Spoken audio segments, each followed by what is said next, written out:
Está con nosotros con nuestra hermana Isis Resende, cuarta generación de familia teosófica, y hoy nos hablará de uno de los temas dentro de la trilogía, que es voluntad, deseo y emoción.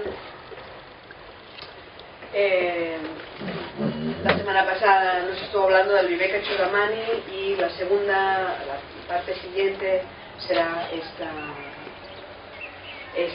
charla.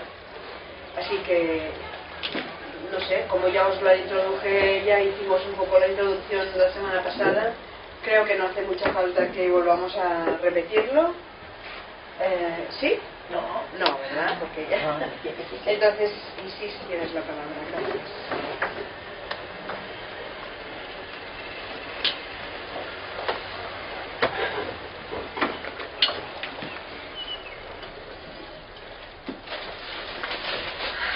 Bueno, amigos, hermanos, somos una sola familia en todo el mundo, ¿verdad? Y es un gusto enorme estar aquí con ustedes, en Barcelona, esta ciudad tan linda, en España, este país tan caluroso, bueno, no calor de afuera, pero calor humano, de tantos amigos, tanta gente querida. Y hoy vamos a hablar de la voluntad, del deseo y de la emoción. Que son cosas que son dimensiones de la vida que uno siempre tiene sus dudas, qué hacer con sus deseos, qué hacer con sus emociones, cuál es la relación de las emociones con la voluntad divina, ¿verdad? Entonces, este estudio fue basado en un libro que está ahí, Estudio sobre la conciencia de Anibeso. Editorial Teosófica.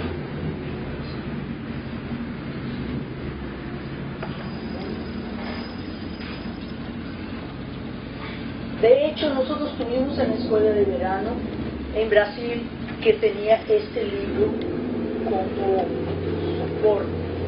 No solo este libro, como también como Dioses en el destierro de Van der Leeuw y otras obras. Entonces, si se puede decir así, la presentación mía es como una ensalada. Traté de buscar cosas de varias fuentes que hablen exactamente de la voluntad, del deseo y de la emoción. Y el primer ingrediente de la ensalada es justamente este librito, Estudio sobre la conciencia de Anibeso, que según he escuchado es un libro bien considerado, es un libro que se tiene como referencia en el tema de la conciencia. Y una cosa muy clara que ella nos explica, bueno, yo pongo en mis palabras lo que entendí de lo que ella explica, es que la relación de la voluntad, del deseo y de la emoción está muy relacionado con el agua. Agua sólida, hielo, agua líquida, agua gaseosa, el vapor. Porque son tres aspectos diferentes de la misma energía. Unos más cerca de nosotros, más sólidos, y otros más gaseosos, como la voluntad divina. Pero de hecho es la misma energía y nosotros podemos atraparnos cuando la cosa se queda demasiado sólida, ¿verdad? Cuando se queda demasiado, impulsiona mucho. Entonces hay que saber cómo lidiar con esta energía para hacerla de una manera constructiva. y no dejarnos ahogar por esta agua, ¿verdad? Y todo está relacionado con el proceso de la cosmogénesis. Todo está relacionado con la chispa divina ingresando en la materia en su proceso de evolución. Y este ingreso en la materia tiene características muy especiales porque la energía es divina en su plan divino. Pero cuando se envuelve de materia, tiene que aprender a ser divina en el plan material. Entonces, esto es lo que pasa con la voluntad divina. La voluntad divina, que es un aspecto que se habla de Sat, Chit, Ananda. Sat es el ser, Chit es la conciencia, Ananda es el amor, la felicidad, la bienaventuranza. Entonces, el aspecto Sat de la divinidad es la fuerza, es el ser, es la voluntad, que cuando se mezcla con el aspecto Chit, que se transforma en Chitta, el aspecto conciencia se vuelve pensamiento.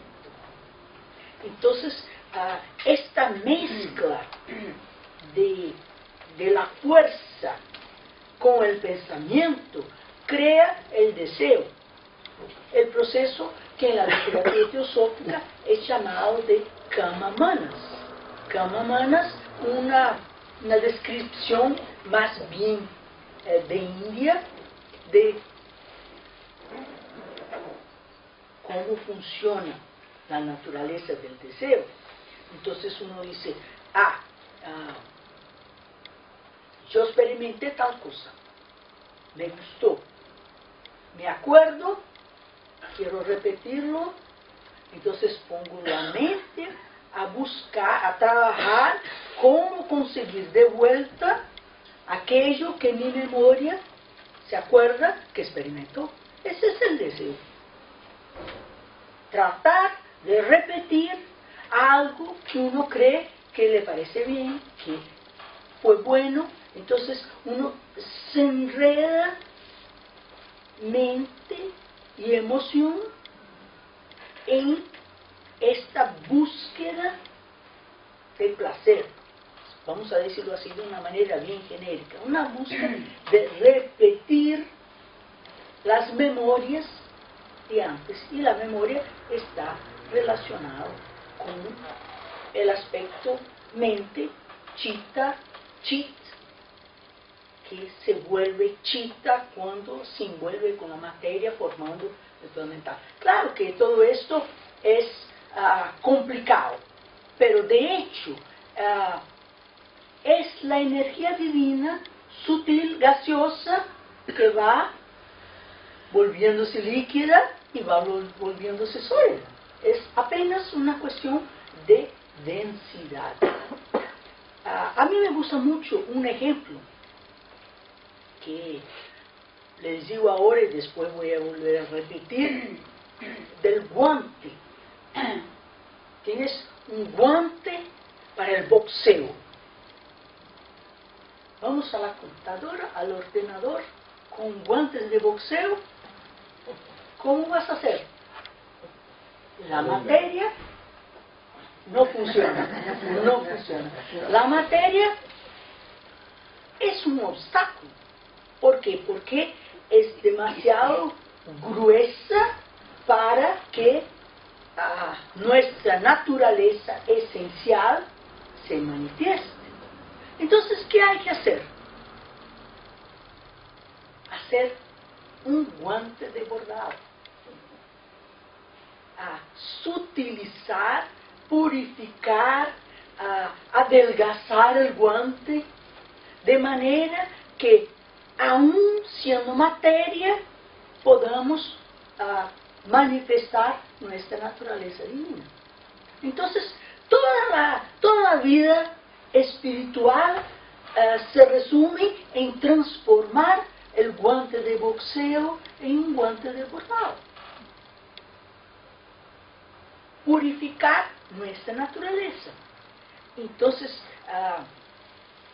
dice Bessel, la materia obstruye la visión de la voluntad, que se vuelve no capaz de mirar su camino y tiene una dirección determinada por sus atracciones y repulsiones, que actúan de manera a buscar los objetos externos. Entonces, la acción del intelecto en el mecanismo del deseo hace que nazca la emoción. Y la emoción manifiesta las características de su padre, el intelecto, y de su madre, la naturaleza del deseo. Una cosa que tenemos que tener presente es que la emoción es el combustible de uno. Si uno saca la emoción y se vuelve racional, frío, duro, no tiene motivación para hacer nada, porque le falta combustible. Pero el combustible, como el agua, necesita de un recipiente, necesita de una vasija, una olla, algo que la contenga. Y este algo es una forma mental. Entonces hay que dirigir el intelecto. Tenemos que crear las formas mentales apropiadas y llenarlas con esta energía que es el combustible, que es la voluntad divina que va llegando cada vez más a los niveles materiales. Entonces eso de alguna manera uno puede pensar, bueno, pero las emociones muchas veces son un problema, ¿verdad? Si uno tiene mucha rabia, si uno tiene envidia, si uno tiene celos, todo esto es un gran problema. Bueno, el Dalai Lama tiene la solución para esto. Nos habla de las emociones perturbadoras, que nos perturban, que nos molestan, que nos... entonces, hay un bajo astral y hay un alto astral.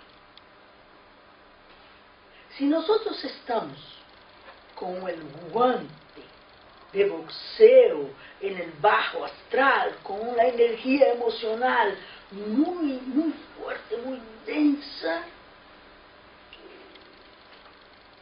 nos quedamos pegados ahí, ¿verdad? Tenemos que aprender a quitarnos las emociones perturbadoras y sintonizarnos con el alto astral. Porque el alto astral se conecta con Buda. Entonces, el amor, la simpatía, buena voluntad,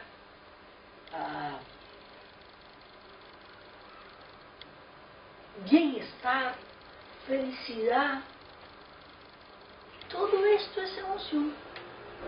Pero es emoción que no perturba, porque no hay un ingrediente personal que la quiere sacar para sí mismo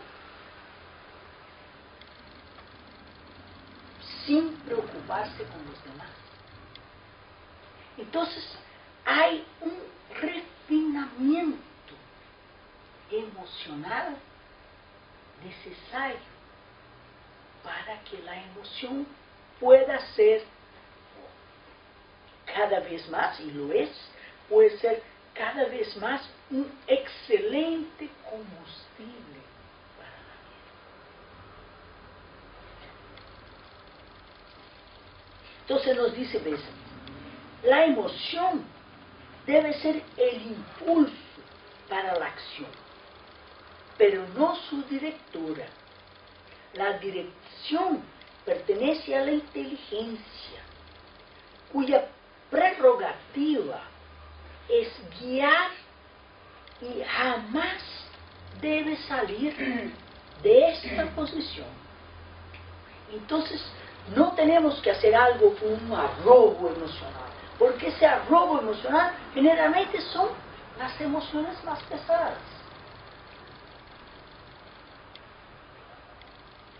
Los guantes de boxeo, que nos van a llevar a pelearnos. Y al pelearnos, herimos a los demás y herimos a nosotros mismos. Porque todo lo que hacemos para el otro, de alguna manera se vuelve a nosotros.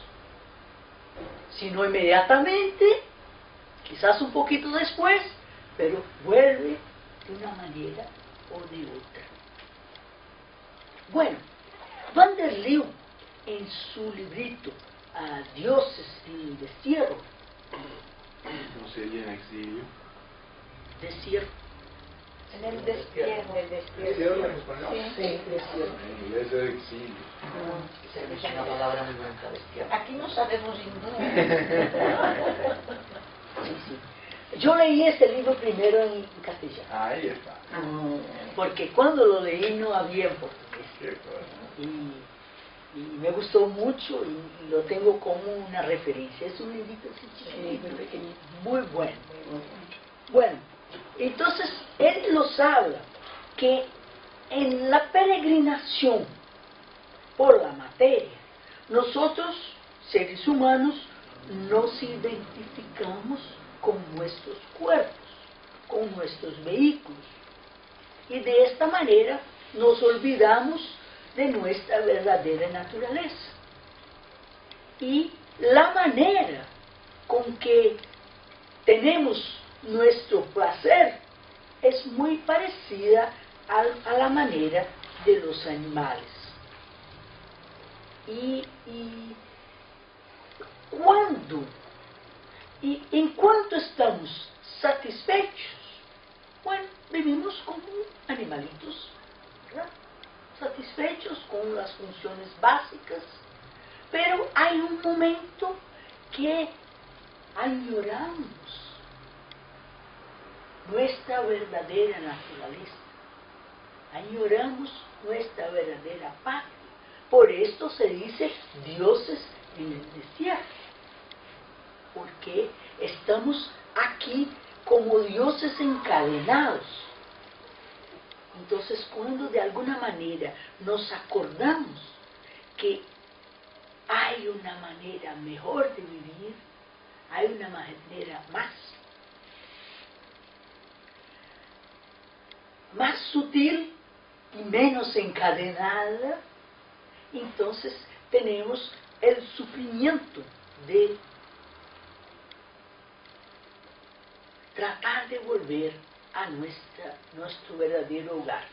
Entonces nos dice Van der Leeuw, el sufrimiento comienza solamente cuando el alma, en su cáceres terreno, empieza a recordarse de su hogar divino, del cual vive en destierro. Y eso tiene mucho que ver con la parábola del hijo pródigo, ¿no? Todos conocemos la parábola del hijo pródigo, que era un muchacho que tenía todo, que vivía en el reino de su padre y en algún momento quiso salir, se fue a Egipto y ahí pasó todo tipo de dificultades y en un momento se acordó de que la comida que comía ahí era la comida que se le daba a los chanchos en la casa de su padre. de alguna manera recibió un mensajito, una carta, que le acordó que vivió de una manera diferente, entonces hace el camino de vuelta a la casa del Padre, y el Padre lo recibe de brazos abiertos. Esto es la naturaleza divina que vive en desierto. Y uno puede agregar a esta noción el símbolo visual del carruaje. El carruaje tiene muchas dimensiones, ¿verdad? Tiene la madera, tiene los caballos, tiene el cochero y tiene el pasajero. Entonces se puede decir que hay muchos yos en el carruaje. Hay el yo de la madera que no puede estar rota, que no puede romperse de alguna manera. Hay el yo de los caballos que quieren a su manera. Hay el yo del cochero que tiene que tener las riendas de los caballos. Y todo esto sirve ¿para qué?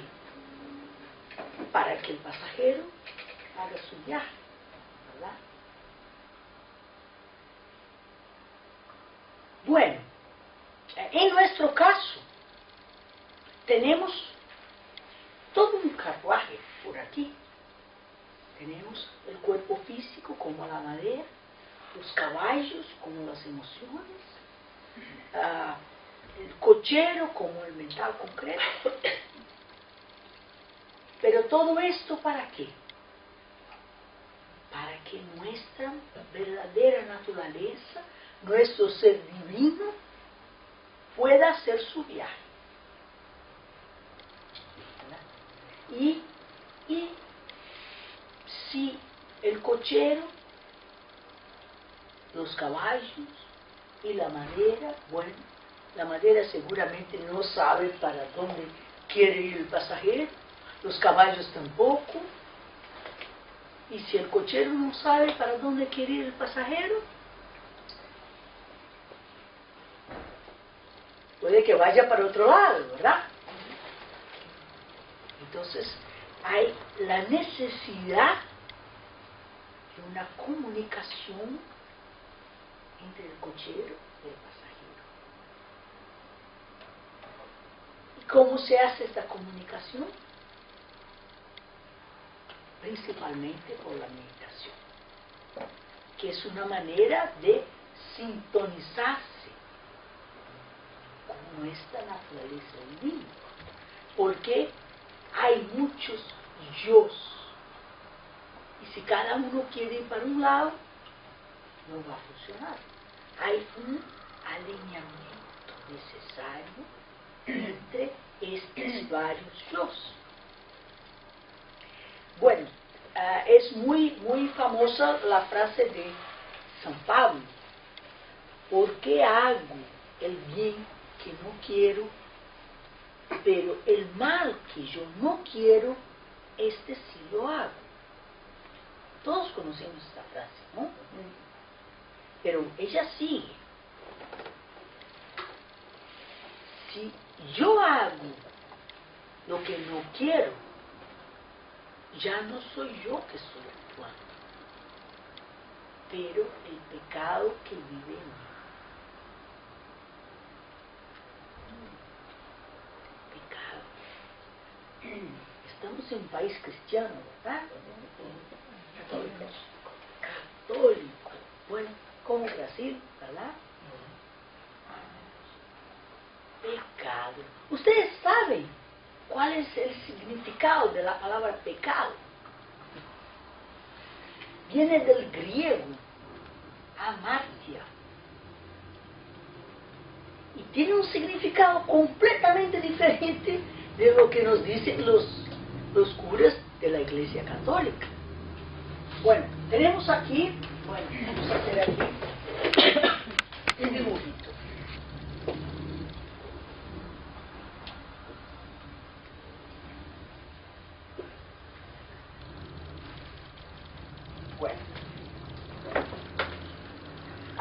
está un blanco, que no es blanco, es azul. Pero vamos a tirar la flecha para que acertar el blanco, ¿verdad? Si no tenemos habilidad, ¿qué hacemos? Tiramos y la flecha viene para acá. En vez de llegar al centro, llega a la periferia. Esto es pecado. Amartya. No llegar a la correcta comprensión de las cosas. No llegar al centro del problema. A comprenderlo en su esencia. Pero tomar lo accesorio por el principal.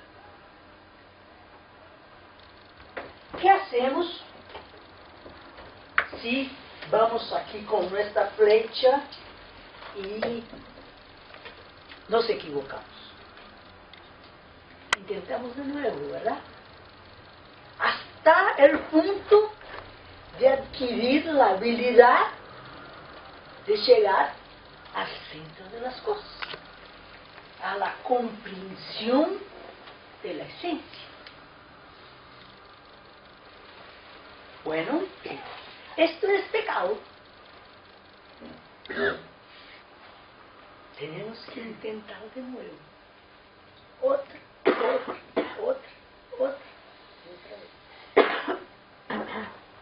Entonces, ¿por qué no hago el bien que yo quiero, pero hago sí el mal que no quiero? Porque ya no soy yo que estoy actuando, pero las comprensiones equivocadas que he almacenado en mi mente, que tomara lo accesorio por principal. Es una cuestión de habilidad, es una cuestión de entrenamiento. Hay un pasaje que muy conocido en la sociedad teosófica, que vamos a repetirlo,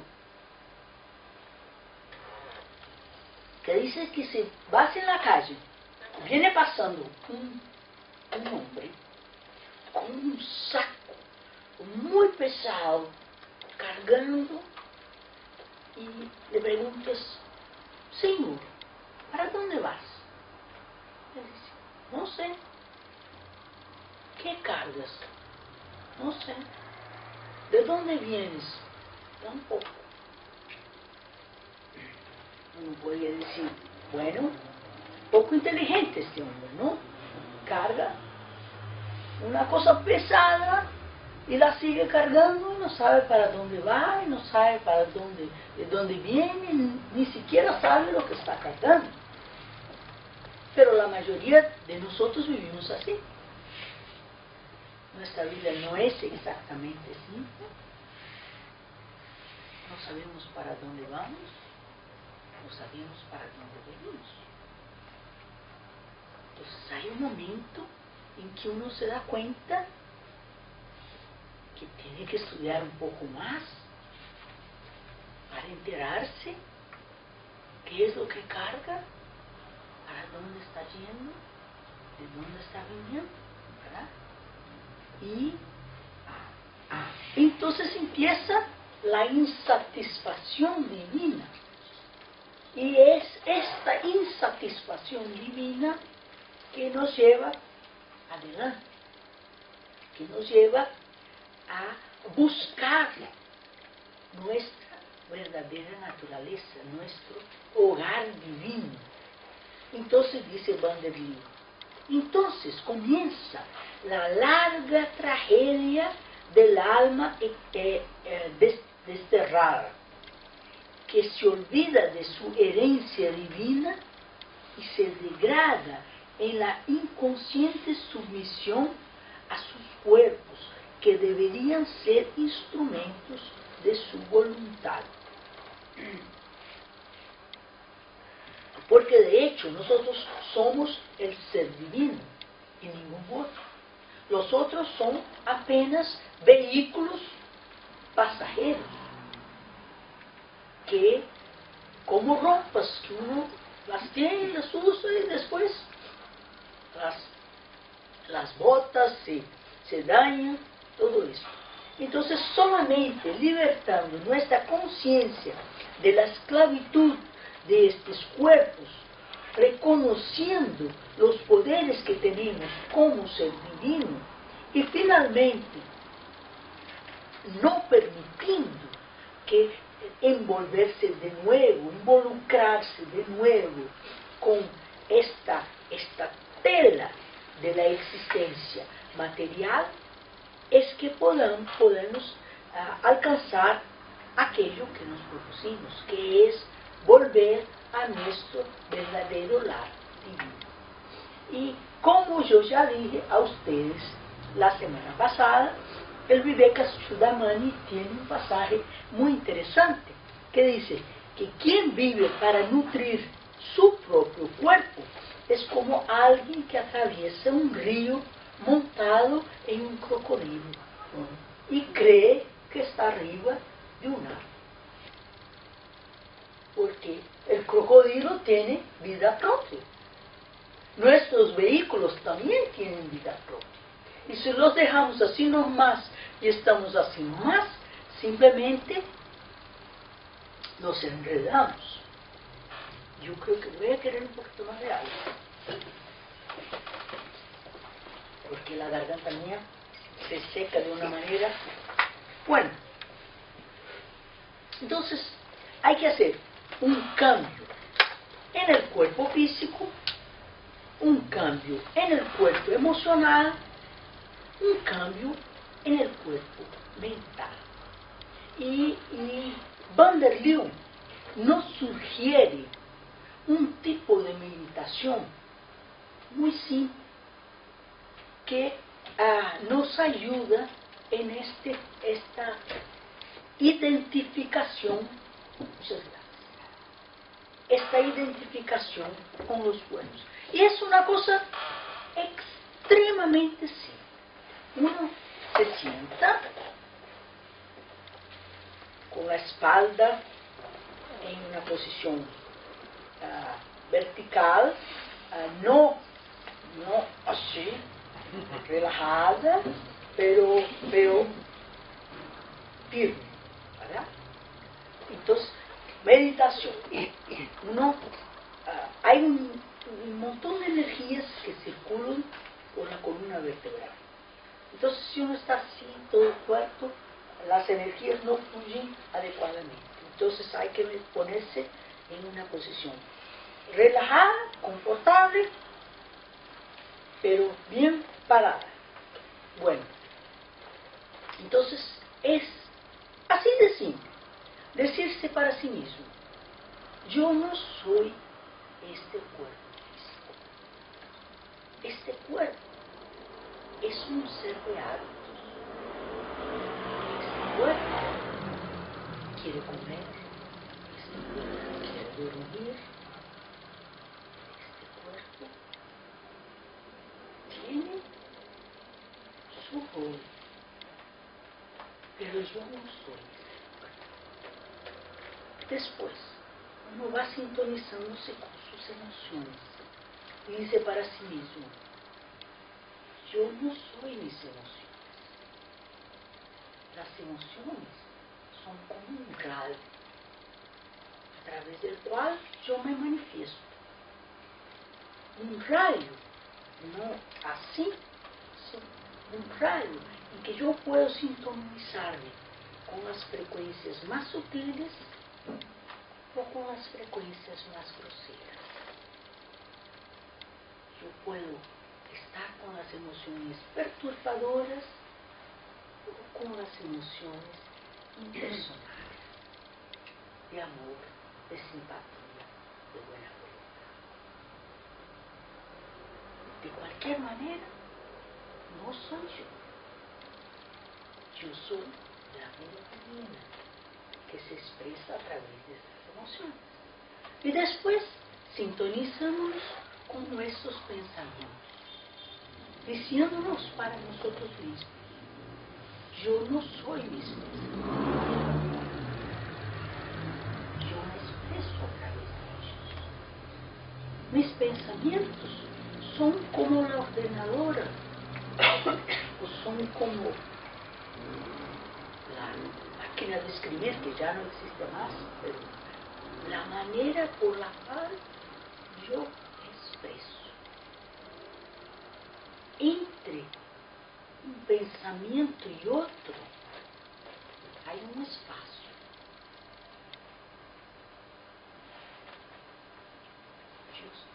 Yo soy este espacio. Inteligente,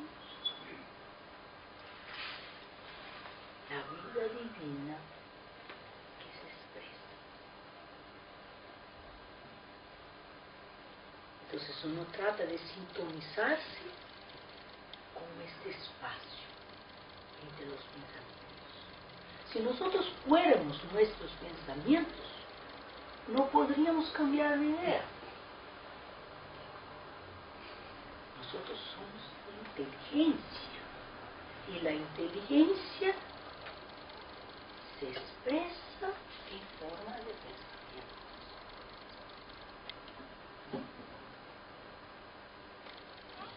Bueno, entonces,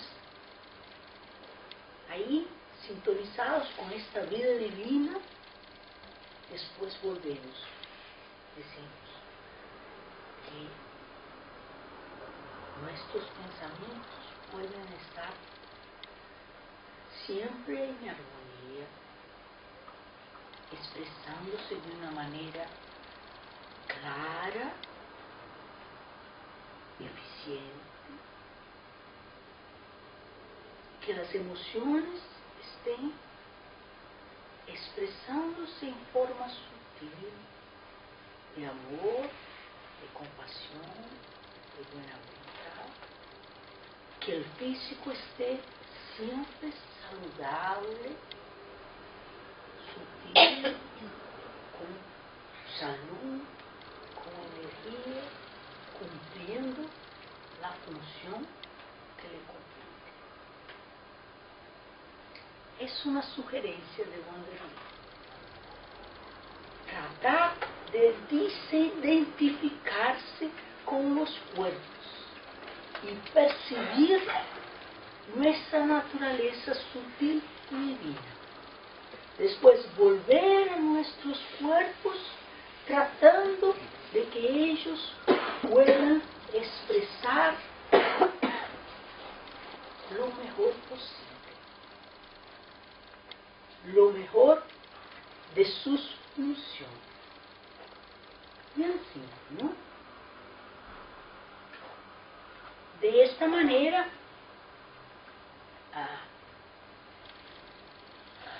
uno va poniendo los vehículos en una misma dirección, en un alineamiento que permite eficiencia, que permite ausencia de conflictos,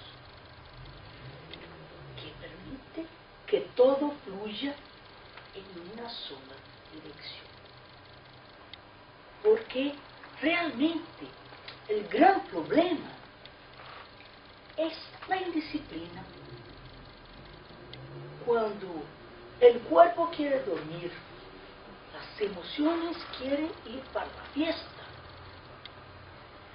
Y la mente quiere preocuparse con un problema filosófico. Entonces, cada uno quiere su cosa. ¿Y para dónde va? ¿A dormir? ¿A la fiesta? ¿O a la biblioteca? Hay que poner todo nuestro ser en la misma dirección.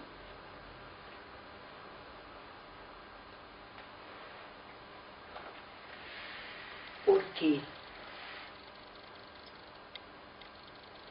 dice la voz del silencio en su aforismo 2, aquel que quiera escuchar la voz del silencio, tiene que aprender la naturaleza de Dharana. Dharana es concentración mental. Porque el agua bendita,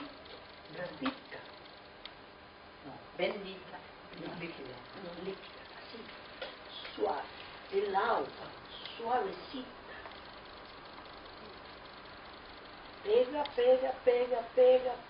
pega y hace un hueco en la tierra. Gota Malaya, le decimos aquí. Es, pero en una sola dirección. ¿Qué hace el agua dispersa? Nada. Aparte de mojarnos un poquito, quizás en el calor nos refresca, pero nada más que eso. Una sola dirección.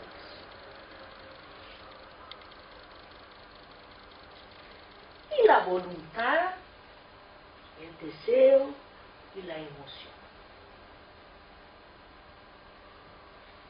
Tenemos que hacer nuestras emociones y nuestros deseos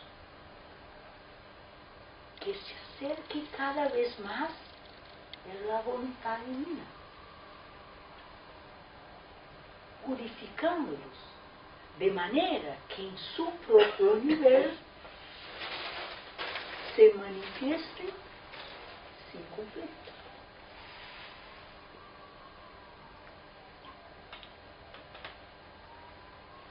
Porque el amor es la fuerza mayor del universo, ¿verdad? El amor es una emoción.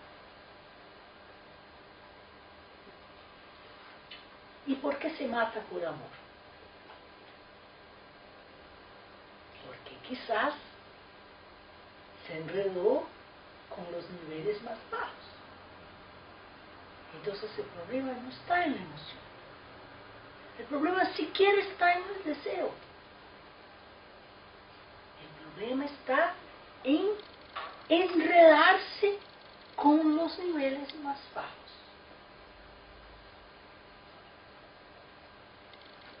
Tenemos que sutilizarnos si queremos vivir el verdadero amor, la verdadera inteligencia y la verdadera voluntad. Sat, Chit, Ananda. Las características de nuestra naturaleza divina, que aquí están. Nos compete solo sacar del camino las cosas que hacen con que se vuelven problemas. Bueno, muchas gracias. Un placer muy grande poder compartir con ustedes estas ideas.